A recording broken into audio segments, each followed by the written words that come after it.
You know that incredible connection you feel with your dog? Mm. It's way more than just sharing a house, isn't it? Oh, absolutely. It's profound. Think about like walking in the door after being out. That explosion of pure doggy joy. The happy dance, the whining, the tail going a mile a minute. Yeah. It's not just random excitement. Yeah. Get this. They can apparently recognize your specific smell, yours, even if you've been gone ages. It's truly amazing, their sense of smell. It shapes their whole world, really. And that scent recognition, that's just scratching the surface of how they show how attached they are to us. Yeah, exactly. And that's what we're diving into today. We've looked into some really interesting stuff about 5 specific things dogs do, things they seem to save for their absolute favorite humans. Right. Behaviors that really highlight that special bond. Yeah.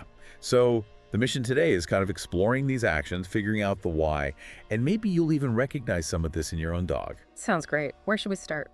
Okay, let's kick off with those, totally over-the-top greetings the minute you walk in. Yes. The sheer exuberance. It can be quite something. Right. You reappear in their world, could be an hour, could be all day, and bam, it's like the biggest party just started. Totally. The jumping, the spinning around. That tail practically wagging the dog, and those enthusiastic licks. Mm-hmm. And what's really key here is that it's not just like general excitement, it's focused. It's for you, the Right. person they have that deep connection with. Makes you feel pretty special, doesn't it? It does. And, beyond just the excitement we see, research suggests these reunions actually trigger oxytocin, release the love hormone in both the dog and the person. Wow, really? So it's like a chemical thing reinforcing the bond. Exactly. It strengthens it on a physiological level. It's not just in your head. That intense greeting, it's usually just for the inner circle, right? Yeah. Like their immediate family. Generally, yes. It's that powerful feeling of the social group, the pack being whole again. So does it get, more intense if you've been gone longer? Does that tell us anything about how they perceive time passing? That's a really interesting question. While we don't think their sense of time is quite linear like ours, it does seem the length of separation can influence the greeting's intensity. Okay. Longer time away often means a more, traumatic welcome back. Probably reflects a stronger sense that the pack was incomplete for a bigger chunk of time, That makes sense. Shows how much they rely on that social connection. Definitely highlights their attachment. Okay, so that's the big hello. Yep. What about the flip side?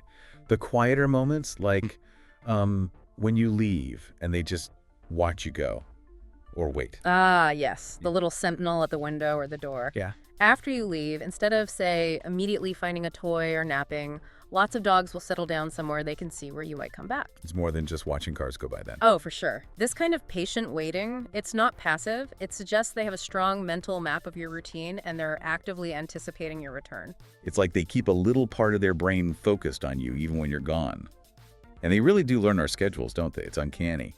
It really is incredible. They seem to have this internal clock that says, okay, it's nearly home time. Yeah. And that spot, they choose that windowsill or the rug by the door. It becomes like a connection point to you while you're away. A linker. Exactly. It's their quiet way of showing that bond. And just like the big greeting means pack complete, this reading sort of reflects pack incomplete. It's another really touching sign of their love and loyalty. It really is quite moving when you think about it that way. Yeah. Okay, let's switch gears a bit. Protectiveness. This one can sometimes be, misunderstood, right? That's a very important point. There's a difference between general territorial behavior and protectiveness towards their humans. Okay, how so? Well, territoriality is often about a place, the house, the yard, or maybe a specific toy. But protectiveness is aimed squarely at keeping their social group safe, especially their favorite humans. So it's personal. Very personal, it's a deeply rooted instinct, and it gets much stronger for the people they're most bonded with. So like when a stranger comes near and your dog gets suddenly alert, maybe a low growl, or they even try to stand between you and the person, that's not necessarily like bad aggression. In many cases, no. It's more about their affection and that built-in drive to keep you safe. Your family, you're their pack. Right. They feel a responsibility. Think of it like having your own little furry bodyguard. Hey, I like that. A free guardian angel. Kind of. Their senses are so sharp, they pick up on tiny things, and their instinct is just to make sure you're okay. It comes from a place of concern, of love. That's a much nicer way to think about it. Okay, now for something definitely cozier. Snuggling and cuddling. Yeah. Is there anything better? Honestly, Probably not. That feeling of a warm dog just leaning into you on the sofa or curling up on your lap, it's pure comfort. Totally. And what's really interesting is the vulnerability involved. When a dog cuddles up like that, they're doing it with someone they absolutely trust, implicitly.